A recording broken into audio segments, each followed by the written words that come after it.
We're going to put ourselves now in the position of like a high school senior right now, high school junior, senior. High school junior. High school junior. Yeah. If you're going into trying to make your decision on where you're going to play in the collegiate level, got a choice of some of the best schools in the country, where do you go? Now, if not thinking about this spring, but next spring, where you're going to fit with some of the seniors that are going to graduate this year?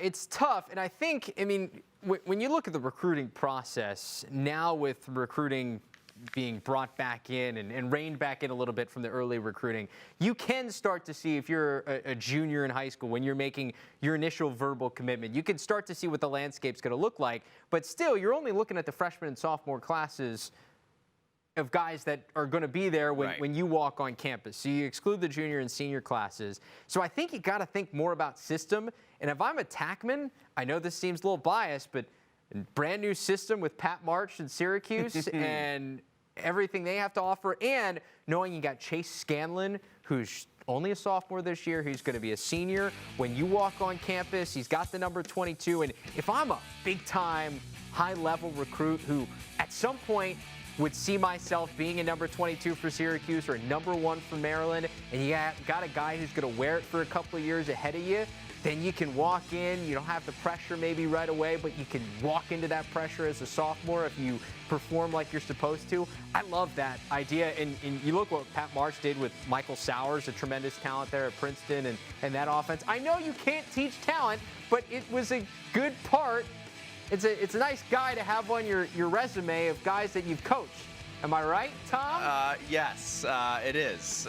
And Paul Carcaterra would sort of say, Michael Sowers makes his own system. But at the same time, Pat March also is known as a great mind in the game and a great recruiter at that as well. And if he has dealt with a guy as talented as Michael Sowers and put him in a place to succeed, then if you are even close to that realm of being that good, you have to be confident that he'll be putting you in the right place in order to be successful. And Syracuse is interesting because you sort of look at what they've done with freshmen, I guess, in the last few years, and then you look at the Chase Scanlon impact, like you mentioned, in terms of the 22 and maybe taking some of the pressure off the freshmen. I feel like the freshmen at Syracuse the past few years have had a lot of pressure on them to be the next great guy. You know what I'm saying? And it's taken some of those guys a little bit longer, like a Brendan Curry or someone like, or Stephen Rafis even, to sort of be that guy and not just be the guy to begin with. And you saw that a little bit with Griffin Cook last year as a freshman. Had some flashes, but just wasn't the guy. But a lot of pressure, too. And that was something Syracuse hasn't done a ton in the past. No. They haven't had to play freshmen because you've had guys, juniors and seniors, who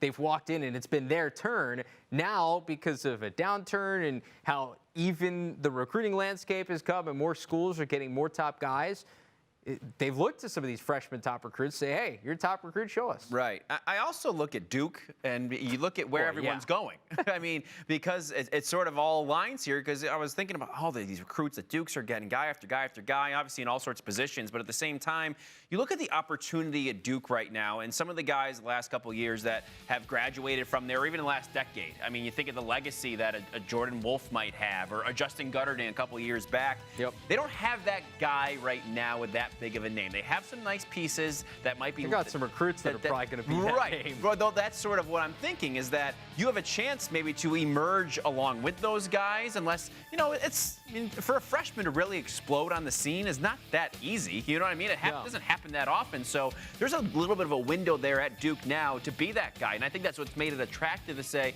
we know John Danowski's a great coach. We know Duke's a great program. They're going to be there. This is my opportunity to put myself on the map in terms of the lineage of the great Duke Attackman that I've gone through the last 10 years. The other thing that excites me if I'm a prospective student athlete going to Duke is the fact that you're going to be able to be coached by Matt Danowski and Ned Crotty, who, if you are a up-and-coming high schooler, you've watched those guys play professional lacrosse here the last however many years, and you show up on campus, and those are the guys who, at this point, they're still training alongside you at different points because they're getting ready for their own professional seasons while they're also coaching you as a team. Those are invaluable pieces to be able to train with and watch how they operate and how they've gotten to the highest level and be able to pick up some things from. Yeah, that's a good point for sure. And John Danowski is seems like one of the coolest dudes to play for. Yeah, you think about some other schools. I thought about a little bit about Johns Hopkins and being able to play alongside Joey Epstein, and sort of he's going to be a couple of years a junior, and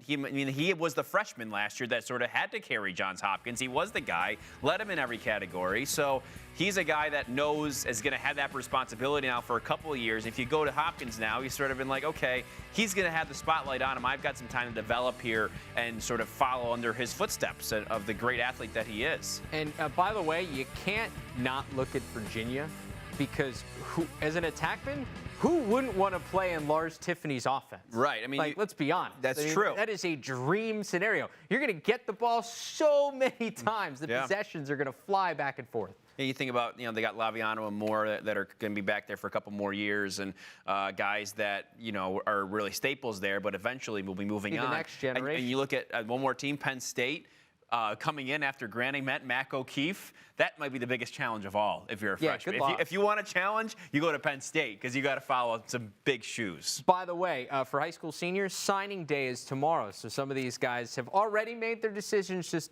making it official and signing on the dotted line here tomorrow. Should be an exciting day. We haven't made our decision yet, but we'll figure it out. No, I'm still undecided. We're going to wait to the last moment.